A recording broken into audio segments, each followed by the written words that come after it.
Good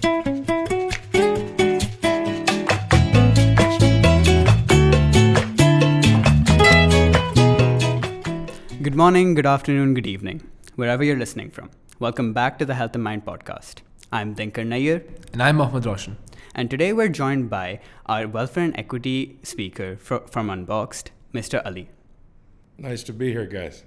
So, Mr. Ali, could you please tell us about yourself? Well, I'm full-time faculty at the American University of Sharjah. I'm a co-founder of Mental Health AE, initiative that we launched about 3.5 years ago now. And other than that, I do a lot of consulting and advisory for startups. Mental Health AE, how did that come to you? How did that concept speak to you? It's an interesting story. So I teach in business, strategy, entrepreneurship, and innovation, these areas. A student of mine at the time who was finance and management came to me, actually in this very room, by the way. It's interesting enough. In this very room, and we were sitting working on something, and she came to me, she goes, one of my friends is struggling with something. In my head, I'm like, just Google it. What's the big deal? Just Google it. She was like, I can't find anything. I'm like, how's that possible? Give me your laptop. And I started looking and I realized there wasn't. And remember, this is 3.5, 4 years ago. It's pre-COVID, right? So I wasn't able to find anything. And I'm like, something's wrong. You know, we learned from basic economics. We learned supply and demand. So I'm like, okay, if there's no supply of, mental health and wellness type of places, there must be not enough demand. So the problem is small. But the academic side of my brain kicked in and I'm like, wait, let me start looking. So I spent 2 weeks deep dive into data, found nothing in the UAE, found near nothing for Middle East, but then Europe and the US and other countries and Australia around the world, they had significant amounts of data. And I'm like, wait a second. Are you telling me 20-25% of people are struggling with something and nobody's talking about it? What the hell's going on? So then once you peel away the layers, you realize that it's a huge problem, but due to the cultural and social stigma, nobody wants to talk about it. So about 2 weeks later, I think this was in July, I sent a message to Latifa, my co-founder, with a text that said mentalhealth.ae. She opened the link and she goes, Ali, something wrong, there's nothing here. I'm like, exactly. This is our website and we're gonna put stuff over here. And that's literally how we started. Was there a specific reason you chose Ms. Latifa for this project? Well, we were already working on some other things, and the conversation is, what started with her. So I said, you want in? And she goes, definitely. So we're like, okay, let's start. So it was a social initiative. It was never designed to make money. And we really didn't know what we were doing. We kind of still don't know what we're doing. So the premise or the idea behind it essentially was that, hey, let's offer services or information or whatever we can do, because there's not much out there to begin with, and let's try to help in whatever way we can. Fast forward these years, we are now a very successful podcast series. We've pivoted into that. Very entertaining, I must say. Thank you. 30, 40 episodes there. We have our meetup page. We are just a tad under 100 meetup events that we've already done there. A few thousand following on the Insta. This is not the. There's no need to be humble. There's no. We're not a clickbait channel, so we don't get tens of thousands of followers. We got good organic followers, and that's kind of it. So we listen to what the people want, and then what we have the capacity to do, and then we connect the dots. But ultimately, if I was to say what our mission and vision and goal and aim out of all of this is, essentially to start dialogue and start people talking in their homes about mental health and wellness. And only by having conversations is the stigma going to be reduced. And then people can actually get the help they need. What was it like recording that first episode? Was it like navigating a dark room, or did you know what you were going to do? Did you have an aim? It's interesting. You guys got here early, so you saw me set up the equipment. We didn't have any of this. And it was never supposed to be a podcast. So what it started with, when we started doing our meetups, early days, there were two types of meetups, like a peer support group. We would call it Wellness Wednesday because, the name sounded nice. And then later we introduced something called Tuesday Talks, which actually weren't every Tuesday, but it sounded nice. Even, by the way, now the podcast is still called Tuesday Talks. We kept the name. So we were meeting in person. So the premise for Tuesday Talks was that, okay, we as a group don't want, Ali, we don't want somebody to come and teach us. We just want somebody to, like talk to us. Somebody who knows a little bit more. Somebody who might know about Tourette's, who might know about anxiety, who might know about whatever. So finding content matter experts surprisingly wasn't hard because we were one of the very few resources that were connecting. And my volunteer sign-up list on my Google Docs is in the hundreds now, right? And so I'd be like, hey, would you be available on this Tuesday? And we actually tried to do it on Tuesday to come and give us a talk. And like, yeah, sure, man, I'll come in. And so it was like 5, 10, 15, 25, depending on week to week. People would be, and we'd meet at a park, we'd meet at a nice little quiet cafe type of stuff. And we would have a conversation, that was it. And whoever this person was would share their knowledge, and that was it. And like, okay. And then COVID hit. Well, what do we do now? Okay, let's go online. Everyone's doing Zoom. Everyone's doing teaching and classes on Zoom. I was teaching on Zoom at the university. So I was like, okay, you know what? Let's put it on Zoom. We put it on Zoom. And then somebody's like, hey, Ali, I won't be able to attend. Can you record it? Okay, sure. I'll record it. Oh, Ali, would you mind putting it on like YouTube?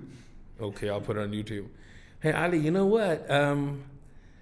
You guys keep putting all these episodes on here. Would you mind making it into a podcast? Okay, we'll make it into a podcast. Hey, Ali, it's nice to listen to, but we would like visuals also. Can you make it podcast plus video? Okay, we can do that. So literally every step, we bought more equipment. We started with the mics, and then we started with, we even have a light kit, and we started with just recording on our phones for video, and then we got the nice cameras, and now everything's in 4K. Oh wow. Bougie, We're in 4K as well. We're there in 4K now. Yeah. So that's kind of it. We never intended to be a podcast. But what's happened is that during COVID, a lot of startups mushroomed in the mental health and wellness space. Like before, you would find 2 or 3 apps that were not Middle East based where you could get a therapist or a counselor or a coach or whatever. Now there's like a dozen. So there was no point for us to also step in because that was never our objective. Our objective was information, dialogue, conversation, normalize, and then ultimately end goal of reducing stigma. So we're like, we don't need to become another app. How about we focus on things that we have good traction on and we get great feedback on? So now we are full-blown pivoted, like friends, pivot. We full-blown pivoted into a podcast. You mentioned destigmatizing mental health, and it's become a common theme nowadays to, remove the stigma that's surrounded with mental health. But do you think that due to this destigmatization, it's been overdone, the topic of mental health? Everything is overdone. The world we live in is clickbait. The world we live in is social influencers. You go pick any social influencer, anybody. Go a year back and watch their videos and watch them do the dumb stuff that they're doing. But they're doing it in that moment because it's the in thing. It's the trend. So during COVID, we saw that mental health and wellness became a trend. Yeah. Everyone's talking about it. Oh, we must do something about it. Corporates jumped in. We did corporate wellness training workshops also. And then post-COVID, the buzz has started to go away. Yeah. And then now all of a sudden it's like, it's okay, man. There's no more COVID. You don't need to have mental wellness issues. Just get back to work type of attitude has started to kick in. For a lot of places, not all, but for a lot of places. So I think the key thing to understand is that whether or not it's a buzzword of the time or in the moment, there is a huge amount of work that needs to be done. A mindset shift, I think, is the hardest thing to do. Because this mindset is ingrained by your parents, and as soon as you challenge it, you're are you calling my parent a liar? Are you calling me a liar? That's the defense mechanism.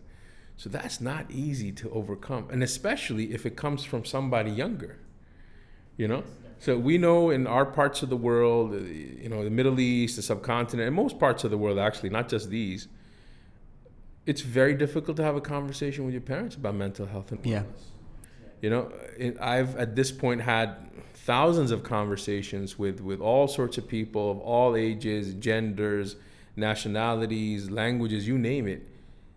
And it's exactly the same story. Everyone is suffering in silence because they are stigmatized and don't talk about it, and they assume that they're alone. It's absolutely mind-boggling. It's like, how stupid is everybody? Like, why do you not see it? You know, we're dealing with the population of I don't remember the most recent numbers, but 17, 18, 19% of the population is diabetic. And we have huge centers and hospitals are advertising and there's campaigns and all of this stuff. 20 to 25% of people are suffering with mental health and wellness issues. Those numbers on average double for university students. Those numbers double, triple, quadruple for specific professions and young working professionals. So it's not a problem of just this big. It's a problem of this big to this big, right? It's huge, but without conversation and without dialogue, we're not moving.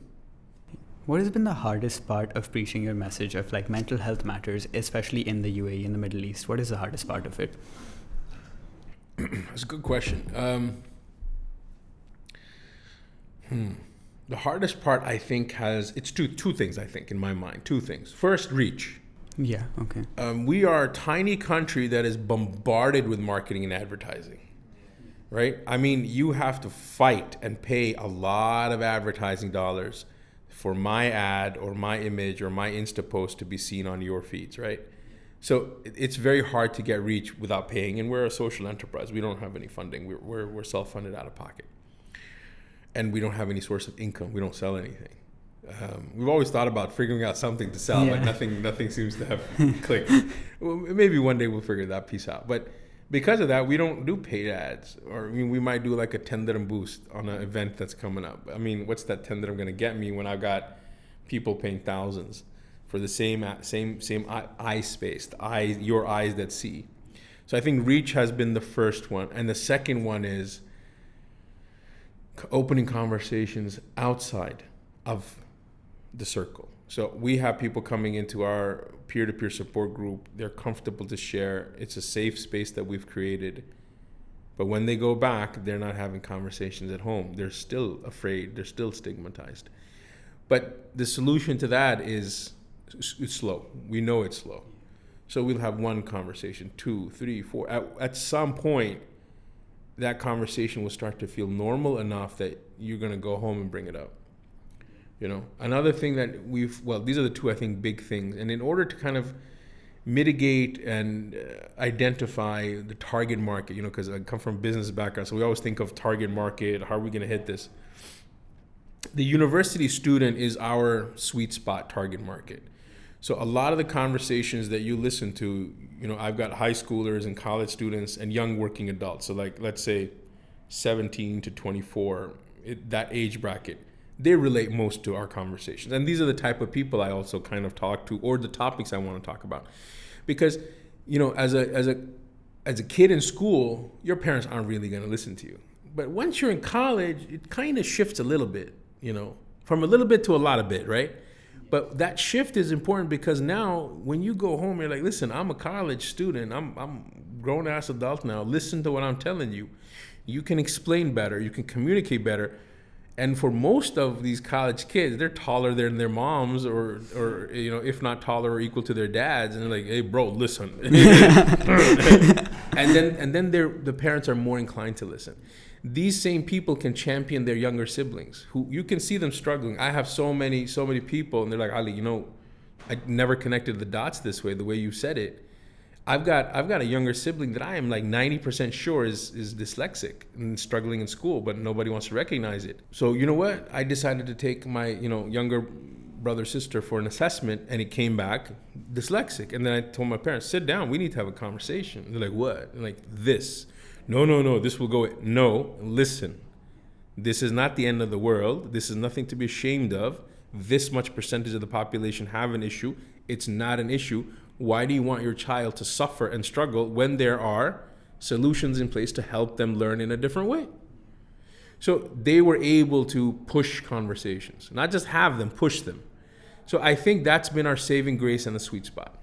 I completely agree with your older siblings because I have 2 older brothers, and we had a difficult time during COVID, and you know, because of that difficult time, they were able to push conversations with my dad, who was like, you know, typical Indian, like, right? Because like mental health doesn't really, you know, come up in our society as much. So due to them, you know, being present, I think, you know, in my household has become a more comfortable topic. So I completely agree with that. That's great to hear. I have an older sister as well, and the way that we were raised is like completely different, because like you said, when people go to college they toughen up. So my sister was always, Muslim family, she was like kept in the house most of the time. But when she evolved and she went to college outside a European country and she came back and she's like, why are you telling that to him?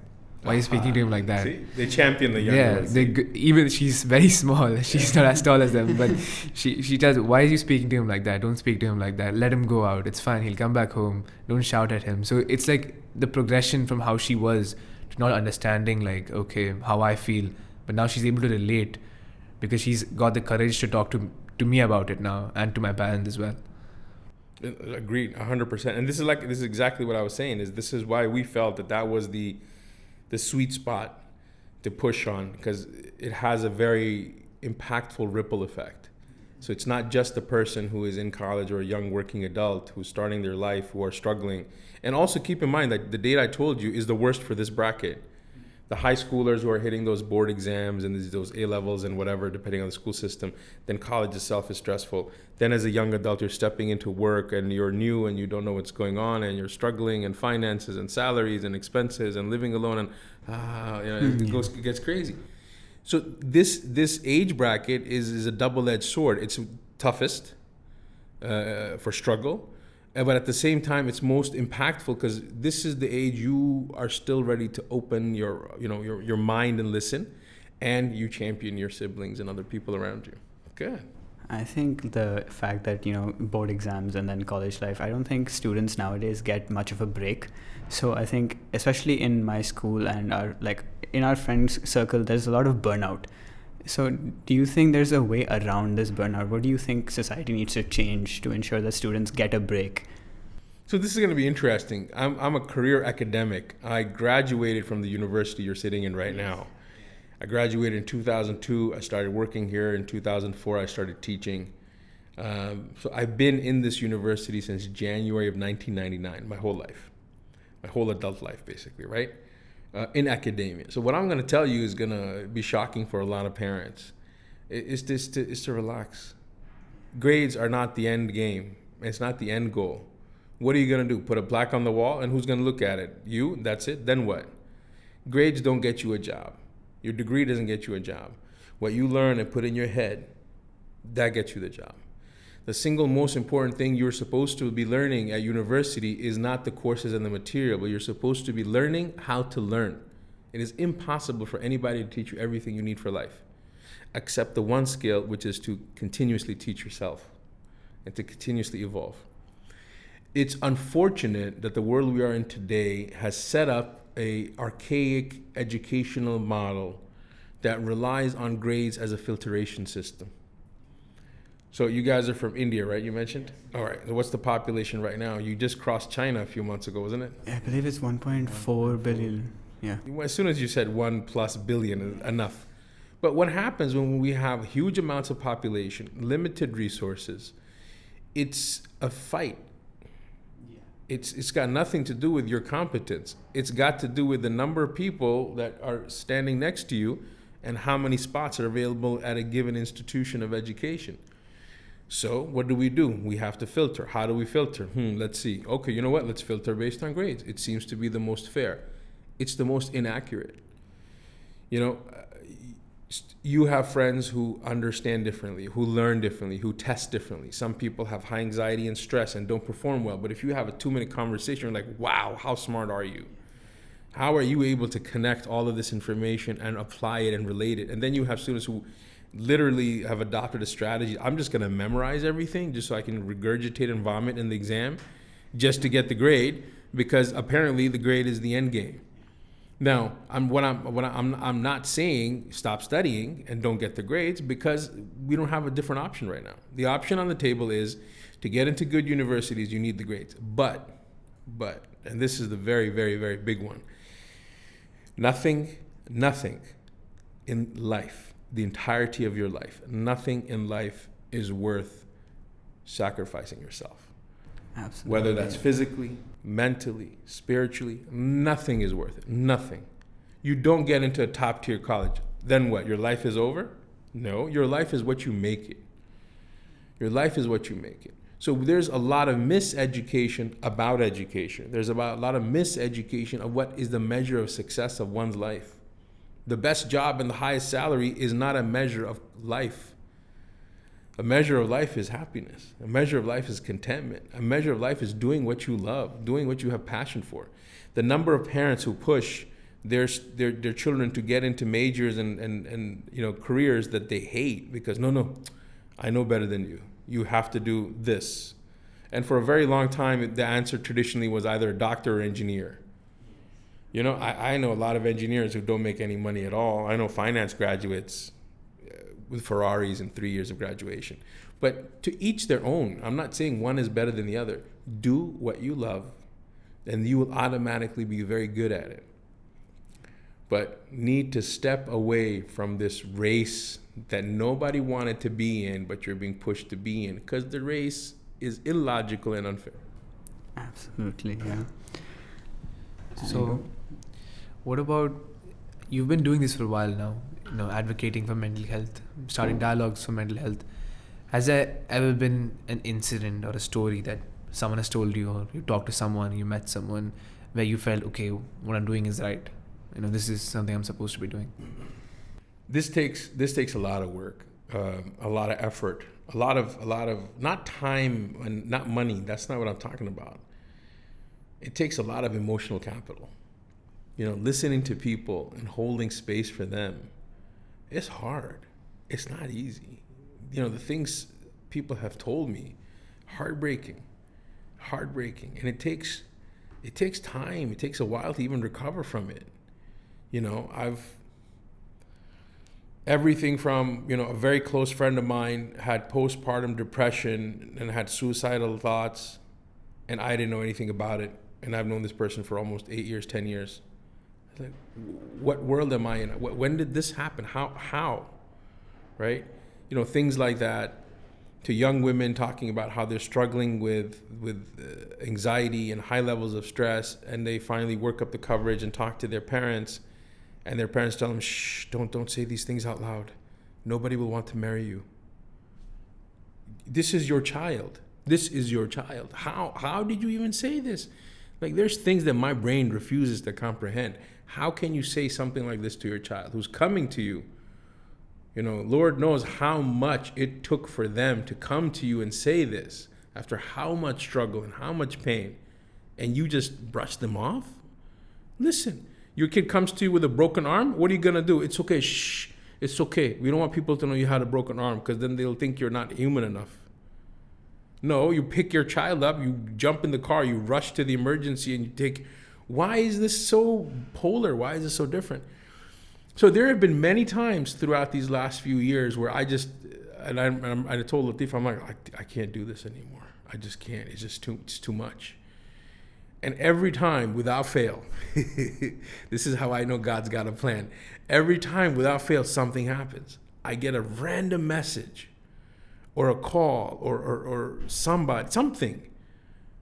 And then all of a sudden, it validates what I've been putting all this effort into. I remember the first time this happened, literally within 2 days of me having this thought process, I'm like, okay, you know what? Maybe it's time to shut this down. It's just too much.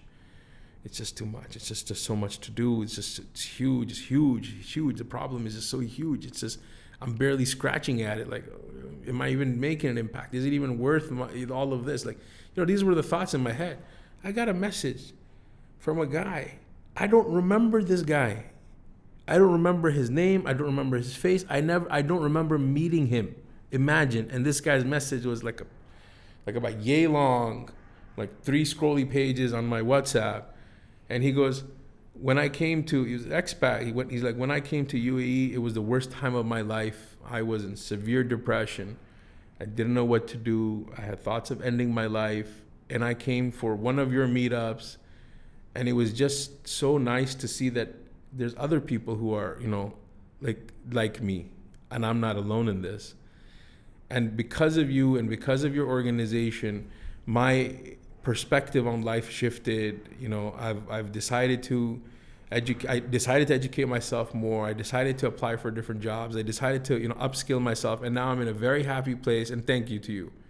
I took a screenshot. I sent it to Latifa, and I was like, I can't stop crying because I don't know who this guy is. I don't remember him.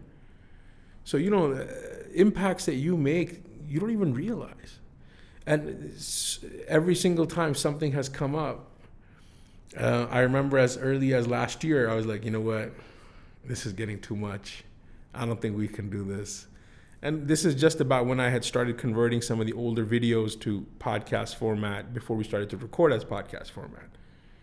I ran into somebody, had a great concept of recording a 6-part series on adolescence and mental wellness and health.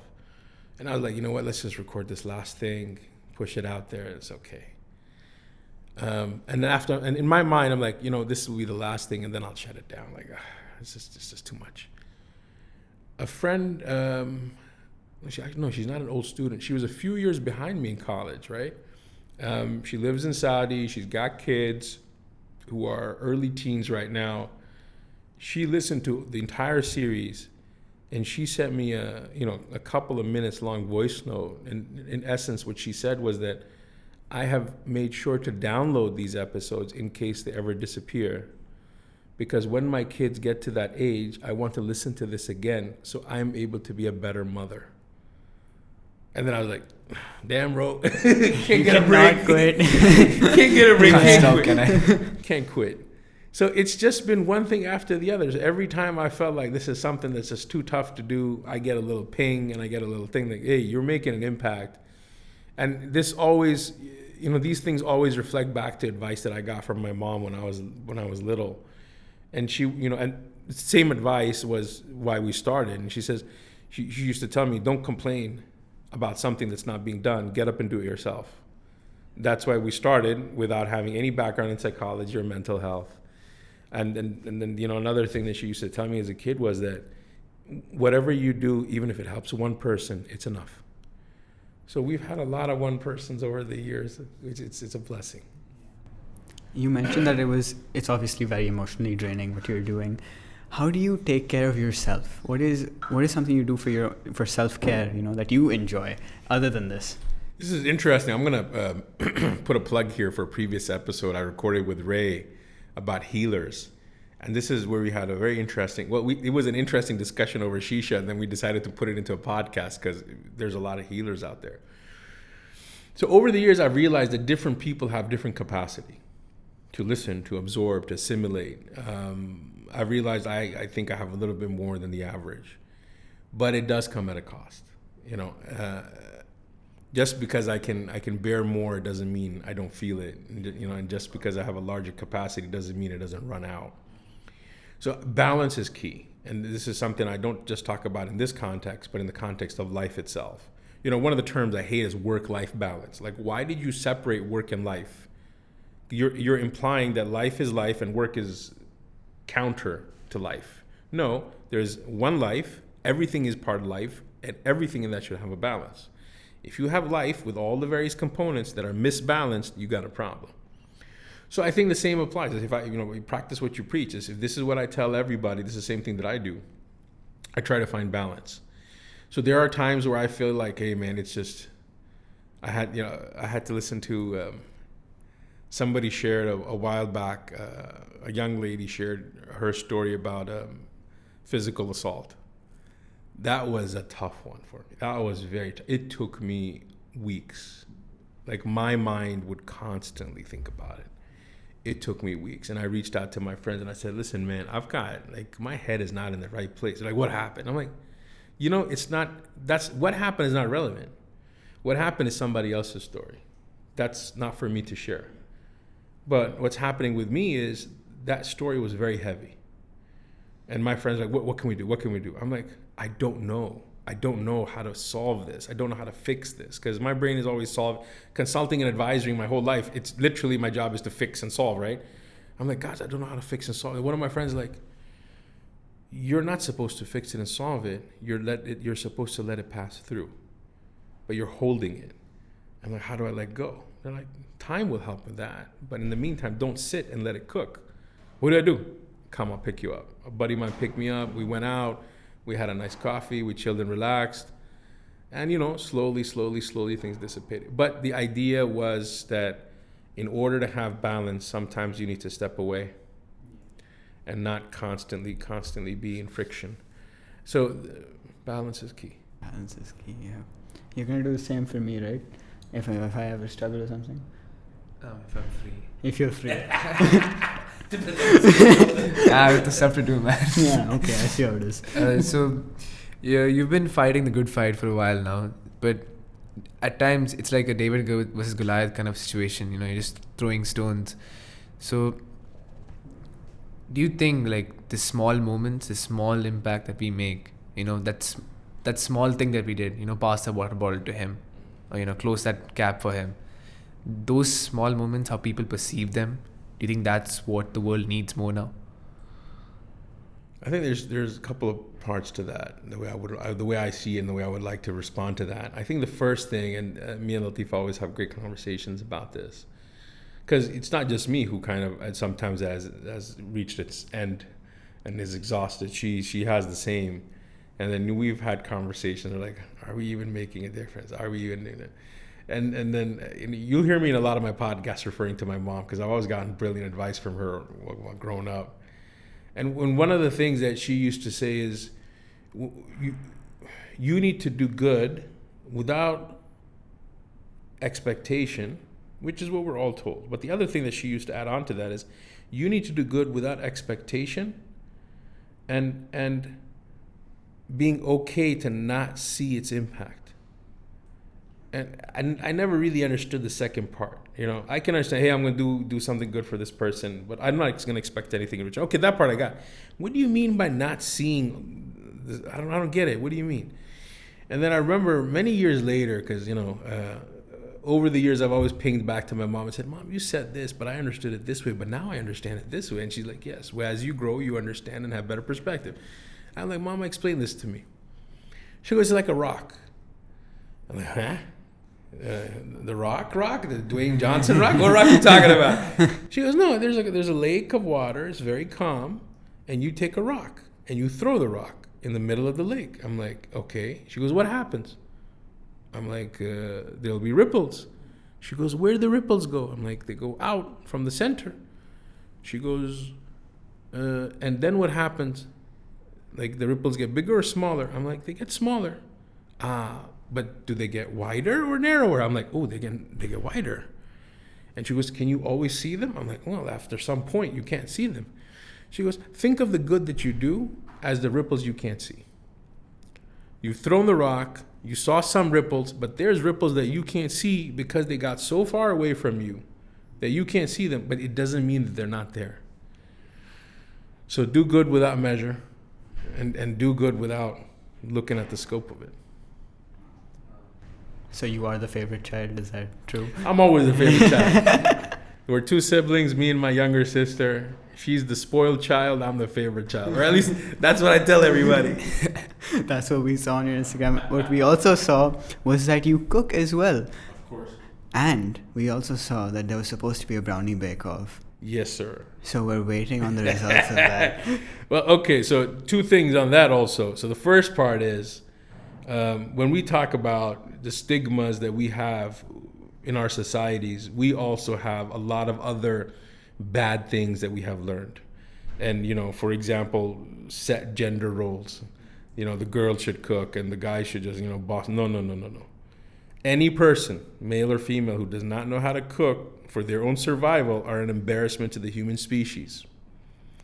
So if you have been left alone in the house for 2 weeks and all you can rely on is talabat, you are an embarrassment. Step up. I was thinking more instant noodles or eggs. Gentlemen, step up. Step up. Yes. First thing. Second thing, real men know how to cook real food. Step up. We're still boys. One more year. One more year. Henceforth, I say. Yes, absolutely. We have to learn now. Yeah. So no, I have a. Interestingly, a lot of people assume I have a passion for cooking. My passion is for eating good food. And in order for me to get the food that I want to eat, if I have to cook it, I will cook it. No problem. Can be done. So the brownie cook-off is with a very good friend of mine, an old student, Manesui. She graduated, I think, a year and a half, 2 years ago. She's working now. She's vegan, and I am like the opposite. So you were gonna win regardless. I'm the opposite of vegan. You win by taste. Yeah. I'm carnivore. So we always kind of have a little bit of tit for tat on this. It's funny. So she was, I don't know, one day she was talking, oh, I made these lovely brownies. I'm like, how'd you make brownies? Yeah. You didn't put eggs in it. You didn't put, they're vegan brownies. I'm like, how can vegan brownies be good? And we had this huge debate. And then I was like, you know what? Enough is enough. I threw a challenge over the summer, and then we got busy. So the challenge actually hasn't been executed yet. So maybe in another couple of weeks, as soon as I can find a common time slot. But a very, very good and close friend of mine, Roman, he's the chief pastry chef at the Obelix, and he's like award-winning pastry chef level guy, right? He is the top of the tops. So I roped him in to be the judge. Oh, I was just gonna ask, could we judge? So no, you guys are welcome for sampling and everything. Oh, absolutely, we will be there. Roman. We don't want the vegan one. Yeah, we're just there for the normal brown. No. Okay. This is just trash talk, right?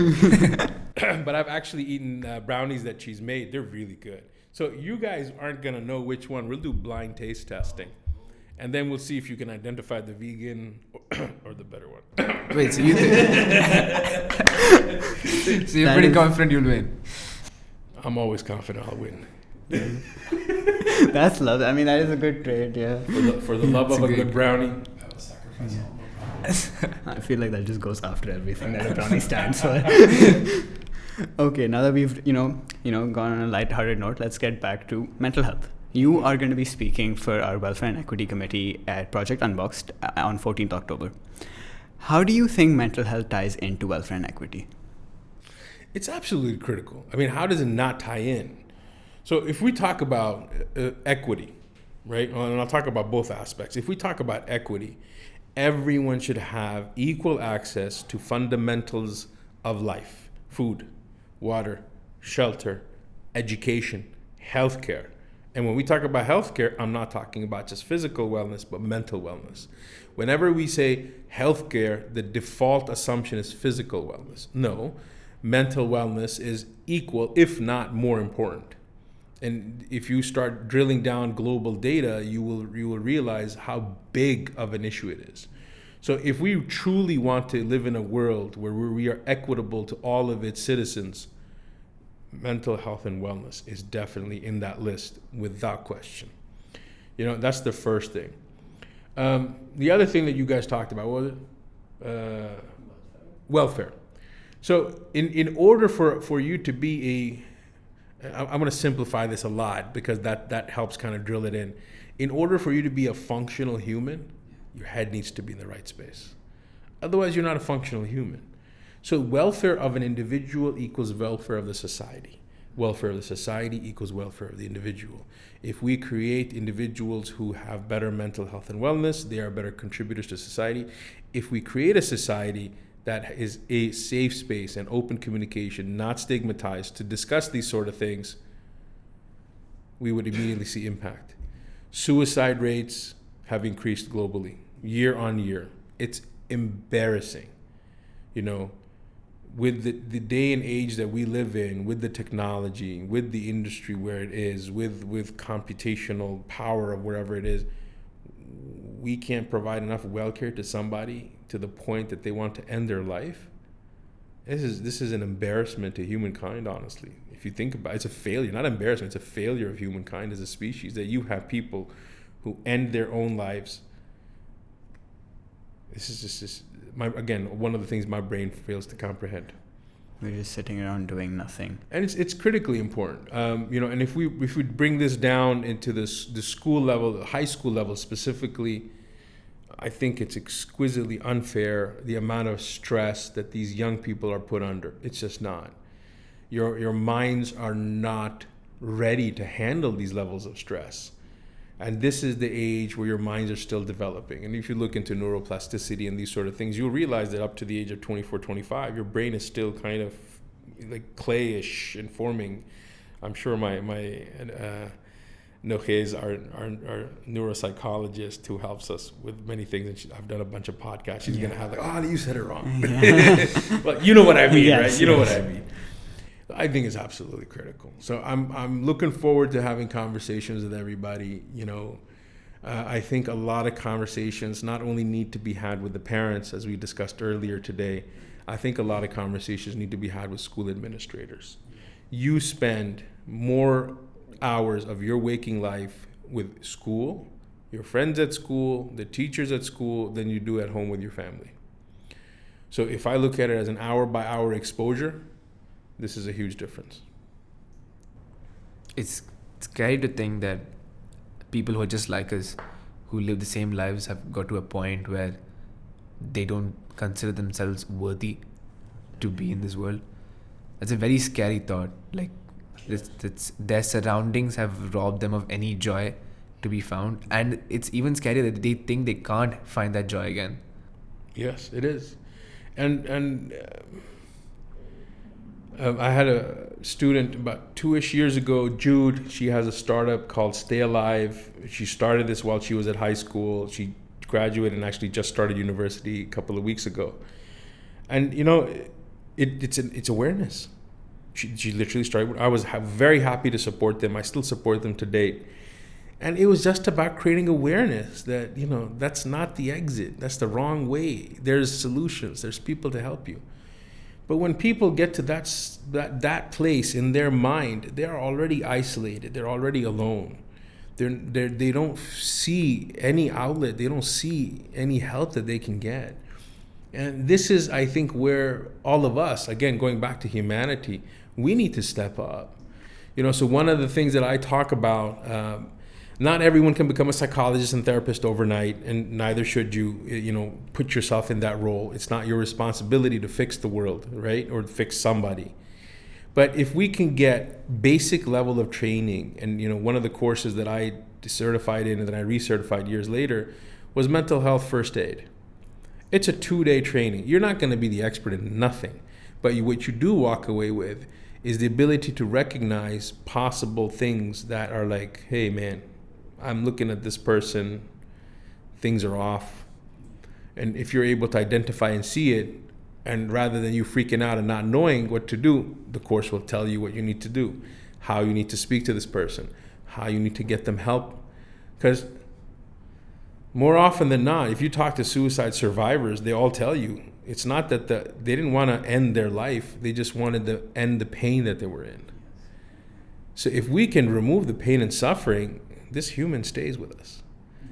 Or we can help alleviate some of the pain and suffering, this human stays with us. So in my mind, this is on us. I'm not going to expect a guy who's been hit by a truck to get up and go to the emergency room. I'm expecting everybody around when that accident happens to help out, to call an ambulance, to pick this person up or whatever. This person is not going to get up and do it.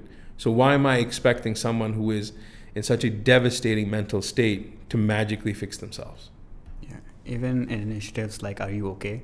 It's so important to, promote these, because these are the right steps forward to, not fix our society per se, but at least help the people around us. I think everyone should know, the Are You Okay steps, so that, at least if your friend is going through something, or even if it's your sibling, you should know, how to help them out. You shouldn't feel helpless in these situations. Well, I agree with you 100%. And it circles back to what I said earlier. I feel like it's our responsibility. Yeah, it's our responsibility to see who is hurting, to see who's struggling. And it's not my responsibility or our responsibility to fix it. It's our responsibility to see it and help them get the help they need. There's a big difference there. Because I've seen people put it on themselves to help somebody struggling. I'm like, no, that's not your job. Your job is to help. You're not if this guy, back to broken arm, if this guy has a broken arm, are you going to be like, oh, I will be the doctor and fix it? No, you'll take him to a doctor. Same thing. Take them to a mental health professional. Help them work it out. And this is where I think, society needs to step up. Parents need to step up. Schools need to step up. Not just having a counselor that nobody wants to visit, or having 2 counselors for a gazillion students, or having the counselor, visiting the counselor be a shameful thing. Oh, did you see that guy? He went to the counselor. Oh, why? Why are you embarrassing somebody who's trying to get out? Do you embarrass somebody who goes to the hospital? Oh, you got the flu, you went to the hospital? So embarrassing. It sounds stupid. I replaced the mental with the physical, and it sounds stupid. So why do we have double standards on ourselves? It doesn't make sense. Especially when it's proven that these both correlate with each other. It's a very confusing world. But thank you so much for joining us, Mr. Ali. We're going to hope for the same type of talk at Project Unbox on October 14th. We can't wait to have you. And to our audience, thank you for joining us today, and we hope to see you in the next one. Fantastic. This was great, guys. I really enjoyed it. Fantastic conversations. I'm really appreciative of young minds and young people making change and making impact. And literally, like I said earlier in our talk, we target this particular age bracket because we feel it's the most impactful to implement change at all levels and to create ripples within your schools, your friends, your societies, your families, your extended families. It takes one rebel to make a change, and you shouldn't have to be a rebel to make this change. But if that's what you got to do, then that's what you got to do. So step up. Yes, sir. Fantastic, boys. This was excellent. Thank you so much for having me. Thank you so much.